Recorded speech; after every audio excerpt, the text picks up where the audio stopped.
Oh yeah, let's talk about EKS again. We already talked about it. I will present a topic which I work on. So it's related to EKS optimization and choosing between EC2 and Fargate. So a little bit of my background. So I'm an AWS solution architect for Bookmark since like 5 years. I worked on with a lot of customers to optimize, but not just that. I have a sysadmin background on Linux, so yeah, I'm pretty much an engineer working in FinOps to help customers on many projects. So first, what is Fargate? Let's start with this. A little bit of history with that. So as you know, in AWS we have ECS, and ECS was released in 2014. And from the beginning, ECS is working with EC2. In 2017, AWS released Fargate, which is another compute engine. And they released in the same time the way that we can use ECS with Fargate and next to EC2. So now we have a choice between EC2 and Fargate. Related to EKS, AWS released EKS in 2018. And the 1 year after, they release the fact that we can now deploy pods from EKS to Fargate in 2019. Based on this history, we can check, so what is Fargate under the hood? So under the hood, as most AWS services work with other managed services. So basically it's a VPC managed by AWS. So we are not have access or are not able to see this on the console. And in this AWS managed Fargate VPC, we have premium pre-warm EC2 instances. So as we know, in container world, the most important thing, the most critical thing is the time to boot a container. It needs to be quick. So this is why AWS program a bunch of EC2 for that. And who manage this EC2? It's a Fargate data plane. And working with the Fargate data plane, we have the control plane, which is the brain of the system. And the data plane is taking care of the EC2 instances. So this is a classic, the classic system for Fargate with ECS. But if we want to use EKS with it, we need to make a switch between the Kubernetes world, create the switch between the Kubernetes world and the Fargate world. For this, AWS build a scheduler, a Fargate scheduler integrated in a console plane. So as we know, EKS is a Kubernetes managed services, so they handle the etcd part and the scheduling parts. So they develop internally in EKS control plane a Fargate scheduler to interact with the Fargate data plane. And if you check a little bit more what we have behind this, so in the physical server, we can see the first layer, it's a hypervisor, so managed by the EC2 services, EC2 service. And on top of it, you have the operating system, which is Amazon Linux. On top of it, we have the Fargate agents, which will take care of running the container, and the container runtime. So what is managed in Fargate is this part. The operating system, the Fargate agent, the containers. Runtime is completely managed by AWS, the lifecycle of the operating system, patches, and so on. And us, on top of that, we are deploying as a client a pod in it, and the EKS control plane will interact with the Fargate agents to schedule it. We will have just one single container per physical server because of the security. So Fargate answering of the security related to a container sharing the same operating system. So here we will always have one EC2 instance and one container behind the scene. So now why it's not, why you are here related to FinOps? Why is not so much cost effective to use Fargate? So as I said, Fargate is completely managed. You don't need to take care about the nodes. You don't need to take care of patching. Pods are isolated between them, but it's not cost effective. So why? So first, daemon set is not supported. So when you need a daemon set, so in EC2 world on the right, when you need a daemon set, we have one daemon set per node. But in the Fargate world, one pod is in one node. So we need to have a daemon set for each pod you are running. And another extra cost is, like I said, there is a link between EKS and Fargate world. And to establish this link, we need to run the kubelets on the Fargate node, the kube proxy, and the container IG. And for that, there is a reservation of 256 megabytes of memory. We can say it's not so much important, but we will see later that it is.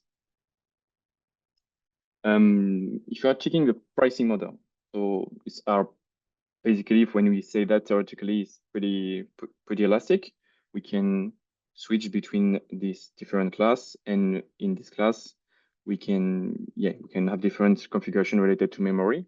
And as you can see with the 2 vCPU, we need to increment the memory of 1 gigabyte. So if you want 1.5, you will have at the end 2, and not 1.5 because it's not working like that.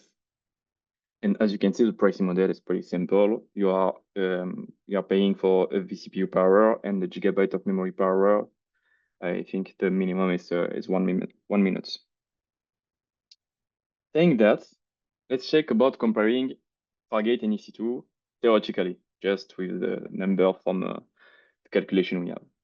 So first, we need to do something important. Is in the Fargate world, we said we are paying for 1 vCPU and a gigabyte of memory. And in EC2, no, we are paying for an instance per hour. So we need to convert the hourly cost of an EC2 instance with the CPU cost, the unit of the CPU cost, and unit of 1 gigabyte of memory. For that, I use what SCAD is using. And SCAD, which is a monitoring tool included in a cure by AWS to have the cost reporting for your container in Kubernetes and in ECS also. And this tool uses the same ratio of the cost of Fargate, which is 9:1. So we will have 9 gigabytes of memory for one CPU. And we need to watch this in some case, because if tomorrow you're using other tool like KubeCost for the cost reporting of your Kubernetes cluster, is not the same ratio. So you need to watch this, because if you want to deeply compare the usage of your vCPU and memories, you need to know this ratio. And as you can see, after doing the maths, so the math are in the AWS SCAD documentation. And when you are doing the math, CPU is 70% more expensive in Fargate than EC2, and memory is 16% more expensive. But it's not just that, because practically we need to check all the engineering behind these services, and we cannot stop here with an analysis. So let's check a real-world example. So here it's a screenshot when we have some pods running in a cluster. Okay, and as you can see, for each line we have you have 2 things. You have Datadog agents and the pod of the application. So as I said, daemon set is not supported. So when you want monitoring, we need to have a sidecar for each pod running. And as you can see here, we have some value for CPU limits and requests. And here, let's say that for this first line, an application need 4.5 CPU and 4.5 gigabyte of memory. And as you can see on the right, what we pay for it is 8 vCPU and 16 gigabyte of memory. So why and where this information come from? So this information is, as I said, behind Fargate EC2. So we'll not pay for EC2 because it's managed services. So AWS need to provide an information to pay the bill.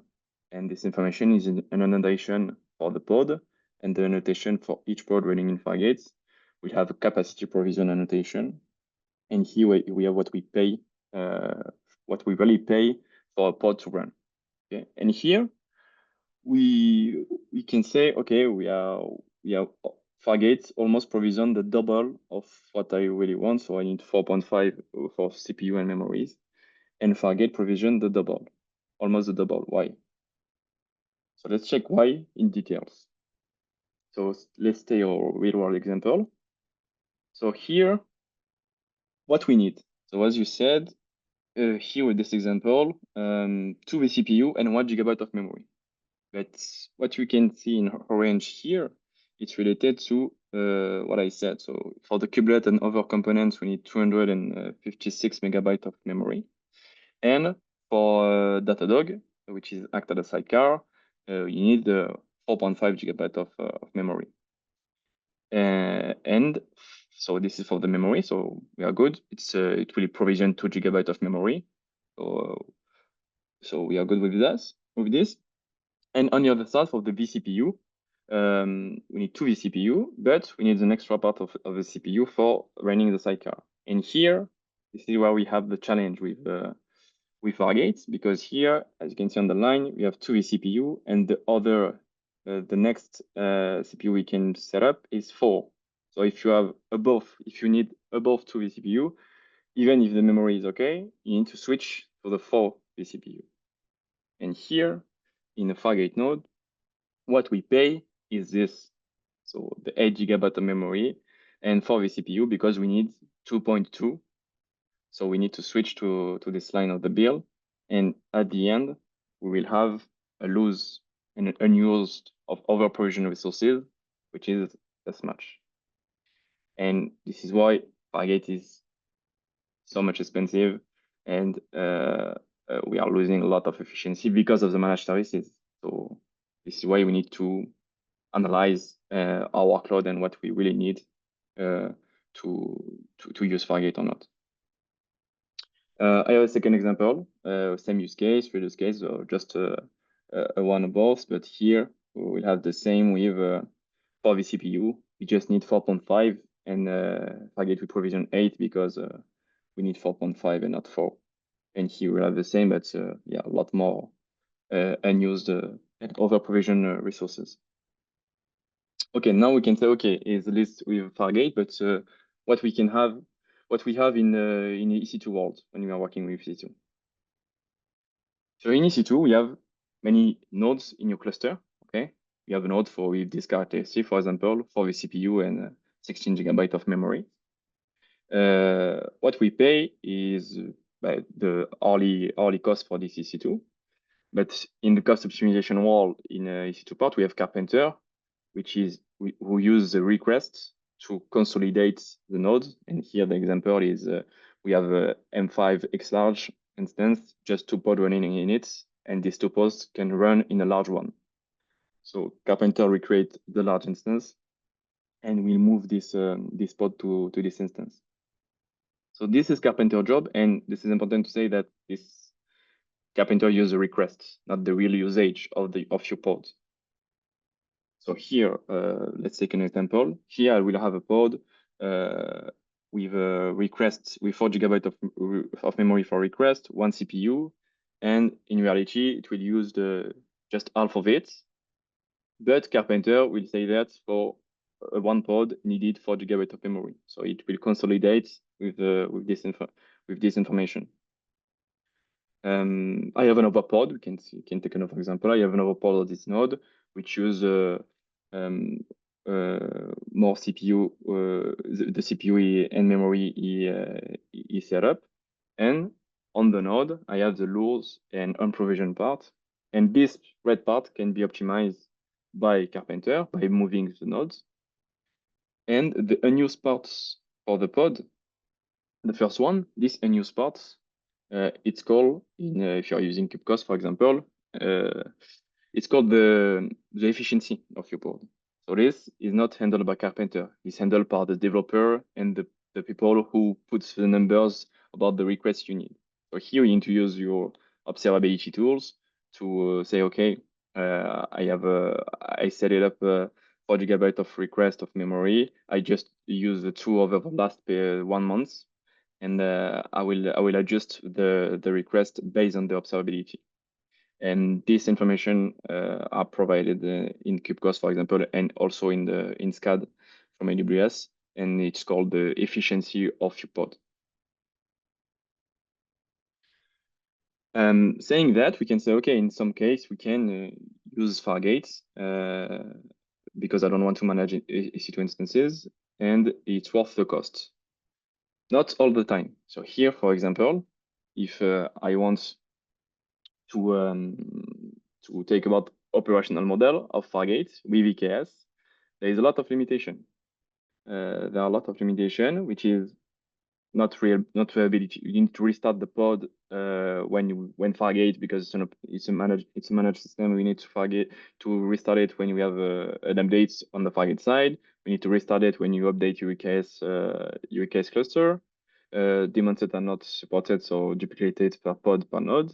EBS, GPU, and take time to start. Why? Because of infrastructure behind. So this number are not coming from me. It's coming from AWS, because a lot of people complain about this in GitHub, and the answer was we're not able to optimize it because the 45 seconds just taking care of the infrastructure part, the networking, install the component, etc. We are not able to use Fargate spots with this. We have the ability with ECS, but not with EKS. And the most important part, by default, we will not have a recommendation to right-size your pod, because Compute Optimizer is for ECS Fargate and not for EKS Fargate. So we will not have any recommendation for right-sizing your pods. So that said, the presentation said, we can, when to use EKS Fargate then. So my answer, and for my personal experience, maybe you have another, but running Karpenter in it can be a good idea, because Karpenter is taking care of EC2 nodes. So if Karpenter is not on EC2 but on Fargate, it's more manageable and more secure from an operational point of view to run it in Fargate. If EKS is mandatory in your company, but you have some very hard security requirements, you can use Fargate, because, as we said, we will have one pod per node, so we'll not have the old security topic related to isolation between pods and so on. And with add-ons, so EKS is more and more managed services, so we can install add-on and choose which compute engine you will use. And here, for example, Core DNS, we can install the add-on and say run Core DNS on Fargate, and it will be fully managed by the add-on, and you don't have to take care of anything. Thank you for your attention, and if you have any question, don't hesitate. Yeah, thanks for the talk, Walid. I think it was great come from the engineer's perspective. So all of those insights were very valuable for that persona particularly. So if you have any questions, please feel free to use the questions and answers in the chat. So I'm going to see if there is any on that side. In the meantime, I think we can. We are on time, so that's totally fine. Anything? I don't see any questions, so I'm going to start with the rating, so you can give a rate to Walid's talk whenever you want. I think it was great, so definitely hopefully people second that. Okay, so one question from Jeremy is that what about the overcost of managing EC2 instead of Fargate in terms of human time? So what are your thoughts on that, Walid? Yeah, I talked about that a little bit in the presentation, but yeah, it's about human. With Fargate, you have to do something. It's not free of charge related to human, and you will not have to do some operational tasks related to that. So Fargate will have a lot of challenge, like the EBS volume, like the upgrade cycle, and yeah, all the limitation related to this. Yeah, I totally agree. I think the human part, as Asaf said, is one of the most forgotten in the cloud and in the FinOps side. That's why we think that the bill is the most important thing, and then when you have like a couple of salaries that you go there, probably overcome the cost. So it's definitely something that we need to take a look at that.